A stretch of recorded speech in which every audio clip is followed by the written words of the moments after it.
What's going on, everybody? Live from the hotel room before we are ready to hit the hay. We're recording a Q&A video because, again, still my favorite videos to make, and I haven't been able to get to one this week. So I figured let's do this and give us a little bit of time in between flying and recovery time because I am spent. I'm so sleepy. First question comes from Hados Plays. With V1 strategy, do you think there's a limit to how well they can do? Like, can they prevent a team like Moist who constantly used brute force to break through their defense? Basically, can you see V1 be the best in the world with their current playstyle? And honestly, no, not with their current playstyle. I will say in hindsight that we watched them just beat a space station where their playstyle in the past was let them make mistakes. We're going to make sure we're super clean. We're going to play our defensive rotations, all that kind of stuff. And we're banking on the fact that they won't play perfect and we can abuse that. And in today's match against Space Station, they took it to them. They beat them to challenges. They were faster. They were more aggressive. They did everything in their power to make sure that Space Station got to feel like how V1 feels when Space Station plays V1 normally. Arsenal, Daniel, Redos in your face. Daniel was pretty much non-existent in that series, and it was because other factors like mentality, but a lot of it was because they didn't allow him to get going. Every single thing was cut off. Everything was broken down. Everything was challenged. It was one of the biggest ego challenge games I've ever seen. And despite that, it was still a really close series and Space Station put up a fight. But that is the type of version 1 that is World Championship contenders, not the one that will hopefully beat a team out. Because whether you're Furia, G2, Moist, whoever, they're going to bring it to you. They're going to challenge you on everything. And they are going to make sure that they suffocate you to the point where you don't even get to play. So old playstyle, no. Current playstyle, one we saw yesterday, you bet. Next comes from Lunky Zonky. Says, hey, what are your thoughts on the grand finals of Worlds being a straight best of 7 rather than a best of set like we saw in the fall? I'm actually a huge fan of it. I personally really dislike best of sets. I think it diminishes the fact of what they're trying to accomplish. For World Championship, at the end of the day, you have spent 11 days weeding out teams, making sure they have their extra lives through 3 different formats. You've gone through wild card, where you had 3 chances to qualify. You went through double elimination, where you had 2 lives to qualify. And the World Championship is done giving you lives. You've gotten so many chances to get to this point, and after a certain point, we got to say, hey, you got to put up or shut up. This is where it matters, and the best part is most of the time, we're never going to get the same result. We are going to see if we ran different results. Things change, but at this point, we are trying to figure out who is the best after all the work they've put out. Who's the best right now, consistency-wise? And you got to look at the event as an all-encompassing versus one single event, like one single match between 2 teams. So at that point, both teams have deserved and earned to be in that position. And the team that wins at that moment, no excuses. They're the best in the world at that time. So I am a huge fan of not doing best of sets. I think best of sets are just as bad as double elimination. And I think that single elimination is arguably the best format for Rocket League. You can use other formats to weed out groups and bring things down, but when it comes to just straight up hey, we're trying to find who's the best, single elimination is the only bracket for me at the end. So absolutely love the fact that we're going to single elim. Another question comes from Rodri and says, hey, do you have any plans to bring back Rocket Talk? I think it'd be an awesome ongoing series to have on your channel, just one-on-one with various players or people in the community. Love Rocket Talks. Yeah, man, Rocket Talks are arguably one of my favorite things to do as well. Just get to sit down with people that I thoroughly enjoy. Candidly, I plan to reach out to CJ, and now that he's retired, sitting down and having a conversation with him. Love that boy to death. But the difficulty is people are busy, people are doing different things. We live in different time zones at different paces. And not always is it easy, especially with younger kids, the people that I really want to talk to and get to know, because a lot of people haven't seen them when it comes to sitting down and talking to Daniel.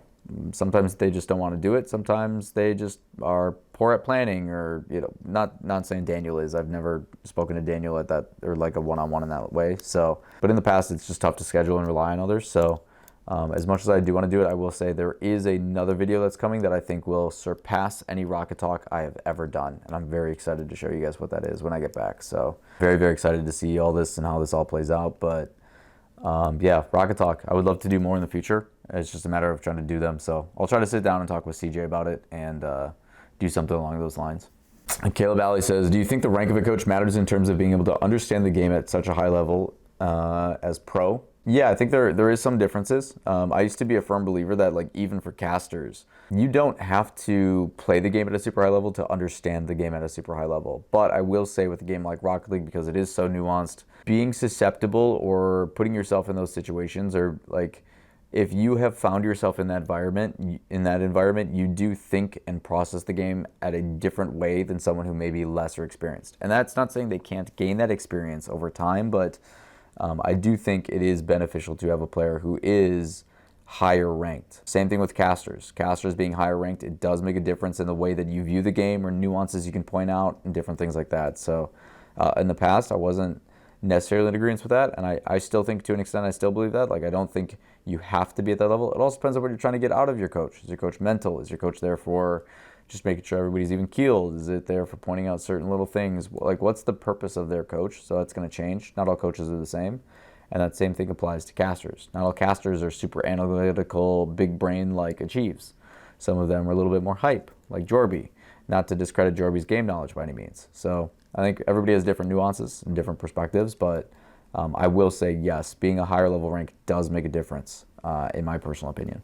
Last question, and a good one from someone by the name of Kevin. He says, for someone who's going to college and doesn't know what they should major in, a passion and love is esports. What are good majors to look into for relations for esports? So the cool thing is esports in particular has a lot of different facets to it, whether you work on camera like myself as broadcast talent, or you do Q&A, content creation, production, whether it be the engineering side of things, whether it be the audio techs, the audio engineers, whether it be stage admins, people who are doing tournament organizing, adminning. There's so many different aspects to esports. And to answer the first part of your question is, you don't know what you should major in, and that's fine. You're going to school, you can definitely get your general education classes done. And as you grow as an adult, you will find out that your interests and your hobbies and passions will change. And even if you do pick something and you don't like it, it is okay to switch it. A lot of people don't think that's a thing. They think that they have to start over their lives or start on hold. Candidly, I didn't know what the hell I was doing in my life until I turned 23, 24. And even then, I was winging it every single day in that studio for RLCS seasons 1 through 8. I'm still at that point in my life. I'm turning 31 in like a week.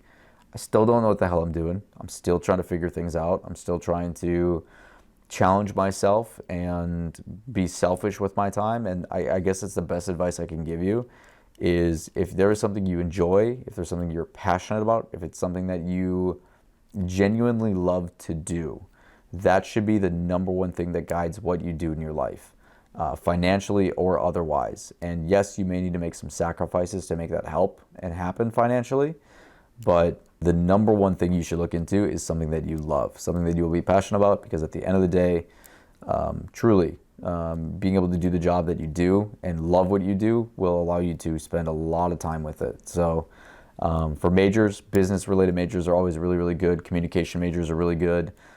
Some colleges actually have esports courses that are super important. Depends on what college you go to, whether you're going to like Full Sail or otherwise, but there is some colleges that are 100% built for getting into gaming and esports and all that kind of stuff. So it depends on what experiences when you have nearby. But to answer it in a more broad way, I highly recommend whatever you love doing and what you're passionate about, that is what you should focus on. And if there's courses that enable you to do that stuff, that's how you should do it. You shouldn't want to work for a living. You should want to do what you love for a living. I'm a firm believer, and if you're working a 9-to-5 job that you hate, find a way to make sure that in your off time or your spare time that you dedicate time to doing what you love, and maybe that'll turn into a career like I was lucky to get. So I speak from experience, and I know not everybody's going to have that same experience, but I'm very blessed to do what I do, and a lot of it is because of you people. So just like these Q&A videos, I can't do them without you guys. So if you guys do have questions for the next Q&A, we'll do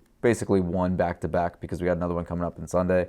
Let me know in the questions down below, anything you guys have. It's been a while since we've done this without YouTube, and we've done this without Twitch chat. So this one is just you and me and the YouTube frogs. So questions you guys have for the next Q&A, let me know in the comments down below. Make sure you guys like the video while you're down there, as well as hit subscribe. Greatly appreciate all the love and support. I'm going to go get some food and take a nap. I'm exhausted. World Championship's been crazy. We still got Championship Sunday to go. So hopefully we see you guys there and we get to meet a bunch of you. Peace.